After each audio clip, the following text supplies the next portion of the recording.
लक्ष्मण, ये देखो।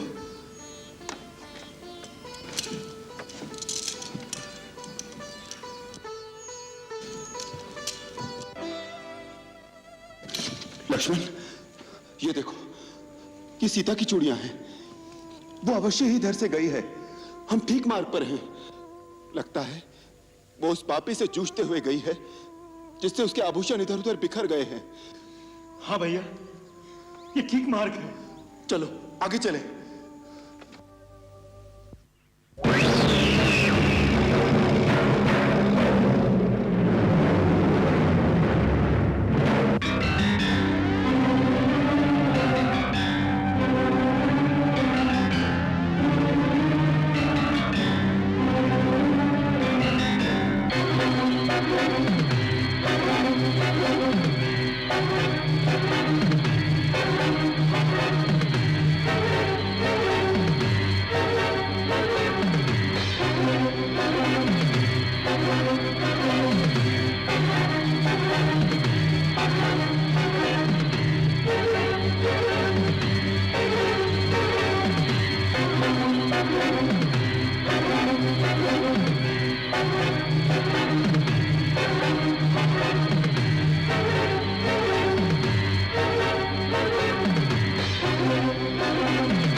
कबंध राक्षस पर प्रहार करने वाले वीरों, तुम दोनों कौन हो? सच सच बताओ, क्योंकि संसार में केवल दो ही वीर ऐसे हैं जो मेरी बाहें काट सकते हैं। ऐसे कौन से वीर हैं वो? श्री राम और लक्ष्मण।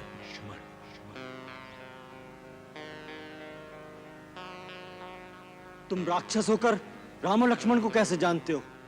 मैं वास्तव में राक्षस नहीं हूं। इस ऋषि स्थूल शिरा के श्राप से मैं राक्षस बन गया और उन्होंने ही कहा था, जब श्री राम अपने भाई के साथ अपनी भार्या को ढूंढते हुए यहां आएंगे तो वही तेरी विशाल भुजाएं काटकर अपने हाथों से तुम्हारे इस शरीर को अग्नि में भस्म कर देंगे। तब तुम श्राप मुक्त हो जाओगे। यदि तुम वही राम हो तो सच सच बताओ, मुझे तुम्हारी पत्नी के बारे में एक महत्वपूर्ण सूचना भी तुम्हें देनी है। मैं ही राम हूं भाई। मेरी पत्नी के संबंध में महत्वपूर्ण सूचना क्या है? मुझे तो केवल इतना ही मालूम है कि रावण नाम का राक्षस मेरी पत्नी सीता का हरण करके ले गया है, परंतु वो कहां रहता है, कैसा उसका प्रभाव है, यह हम नहीं जानते। यदि तुम जानते हो तो कृपा करके उसके संबंध में हमें पूरी सूचना दो। अभी नहीं दे सकता। मेरा ये राक्षसी शरीर श्राप जनित है। ऋषि के श्राप से मेरे सुंदर शरीर के साथ मेरा दिव्य ज्ञान और विज्ञान दोनों लुप्त हो गए हैं। यदि आप मुझे गड्ढे में डालकर मेरे इस शरीर का दाह करोगे, तो ही मैं अपने वास्तविक गंधर्व रूप को प्राप्त हो जाऊंगा। परंतु हम तुम्हें जीवित कैसे जला दें? हे राघव, इससे तुम्हें कोई दोष नहीं लगेगा। ब्रह्मा के वरदान के कारण मैं शस्त्र प्रहार से नहीं मारा जा सकता। उसका एक ही उपाय है कि ऋषि स्थूल शिरा के कथनानुसार अग्नि में जलाने से ही मैं इस विकराल शरीर के बंधन से मुक्त होकर अपने असली शरीर को प्राप्त करूंगा। इस समय मुझे दिव्य ज्ञान नहीं है। शाप के कारण मेरा ज्ञान और विज्ञान दोनों ही नष्ट हो गए। बड़ी अद्भुत कथा है। परंतु ये सत्य है। मैं दनु नाम का गंधर्व हूं। पूर्व काल में मैं बड़ा बली और पराक्रमी था, इतना सुंदर कि इंद्र, सूर्य और चंद्र की भांति मेरा शरीर मनोहर और तेजस्वी था। फिर भी मैं कौतुक के लिए भयानक राक्षसी रूप धारण करके ऋषि मुनियों को डराया करता था। उसमें मुझे आनंद मिलता था। एक दिन स्थूल शिरा नाम के एक तेजस्वी महर्षि वन में मिले। उनकी महत्ता जाने बिना मैंने उन्हें बहुत सताया। वो कुपित हो गए। उसी समय जल हाथ में लेकर और अग्नि को साक्षी करके उन्होंने मुझे श्राप दिया। मैं तुझे श्राप देता हूं कि ये भयानक रूप ही सदा तेरे लिए तेरा असली रूप हो जाए और तू राक्षस वृत्ति से ही जिए। मैंने उनके चरण पकड़ लिए, विनती की कि इस श्राप से मुक्त होने का उपाय बता दें। तब उन्होंने कहा, हमारा श्राप विफल नहीं जा सकता, किंतु हम तुम पर दया करके बताते हैं, जब श्री रामचंद्र लक्ष्मण सहित यहाँ आएंगे और वो तुम्हारी दोनों विशाल भुजाएं काटकर यदि अपने हाथों से शरीर का दाह संस्कार करेंगे तो फिर से तुम्हारा सुंदर स्वरूप और दिव्य ज्ञान प्राप्त हो जाएंगे। एक बार मेरा इंद्र से युद्ध हुआ। दीर्घ जीवन का वरदान प्राप्त होने के कारण वो मुझे मार तो नहीं सका, परंतु इंद्र के वज्र प्रहार से मेरा सिर और दोनों टांगें मेरे कबंध में ही घुस गईं। तब से मेरा शरीर केवल कबंध मात्र रह गया है और मैं अपनी लंबी लंबी भुजाओं से वन के पशु पक्षियों को पकड़कर खा लेता हूं। सो हे राम, मुझ पर कृपा करो, मुझे इस शरीर से मुक्त करो। सूर्य अस्त होने से पूर्व ही मुझे किसी गड्ढे में डालकर मेरा दाह संस्कार कर दो। तब मैं एक ऐसे महापुरुष का पता आपको बताऊंगा जो आपकी सहायता करेंगे। अच्छी बात है। लक्ष्मण, तुम गड्ढा खोदकर चिता तैयार करो। जो आज्ञा भैया।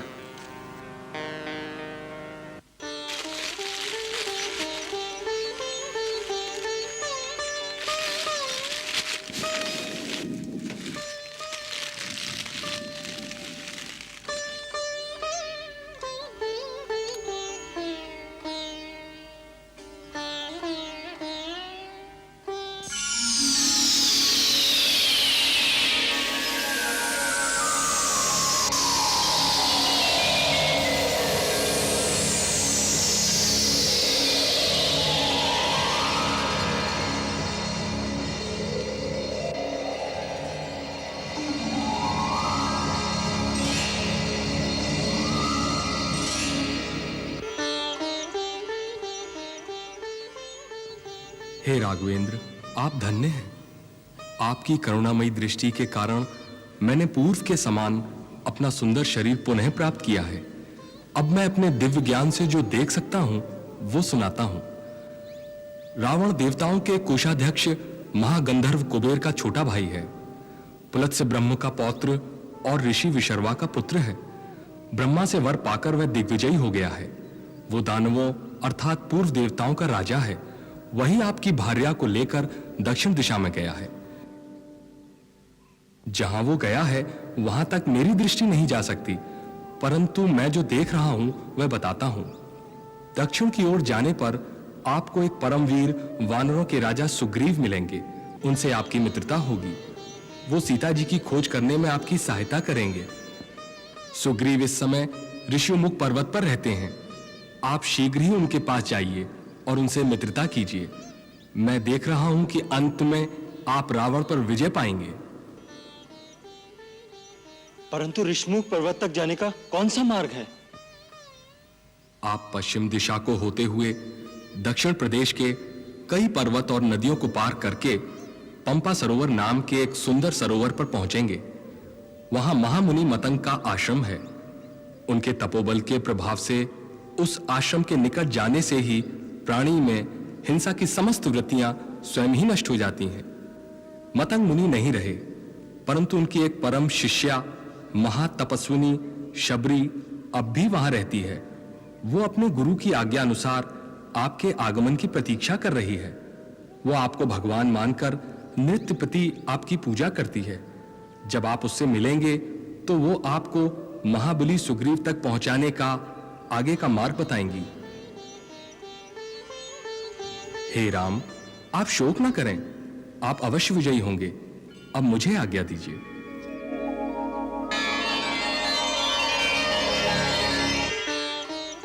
महात्मा, आपको अपना अभीष्ट लोक प्राप्त हो।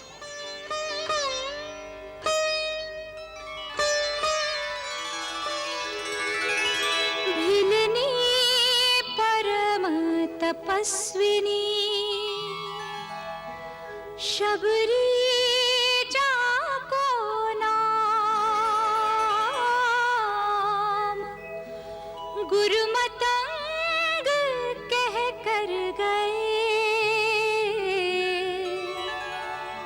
तो ही मिलेंगे राम।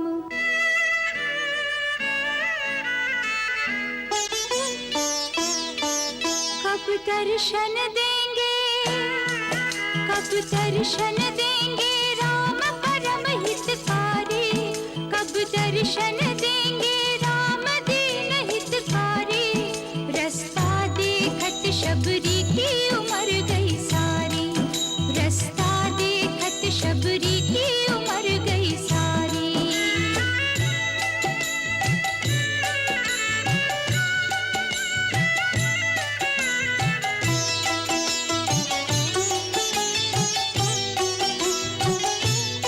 कहीं कोई कांट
मेरे राहा, मेरे राहा, मेरे राहा। नहीं नहीं महात्मा, कृपा करके इन फूलों को न रौंदिए। ये मैंने अपने राम के लिए बिछाए हैं। अरे पगली, तू नित्य प्रति इस प्रकार मार्ग में फूल बिछाती है जैसे श्री राम आज और अभी आने वाले हैं। ऐसा करते तुझे कितने वर्ष बीत गए? तेरे राम आए भी? अब तक नहीं आए, परंतु आएंगे, अवश्य आएंगे। मेरे गुरुदेव मतंग मुनि का वचन मिथ्या नहीं हो सकता। इसीलिए मैं प्रतिदिन प्रतिपल उनके स्वागत के लिए तैयार रहती हूँ। अचानक किसी समय आ गए तो वो क्या कहेंगे? इस भीलनी को स्वागत करना भी नहीं आता। अतः आप दया करके मेरे इन फूलों से किंचित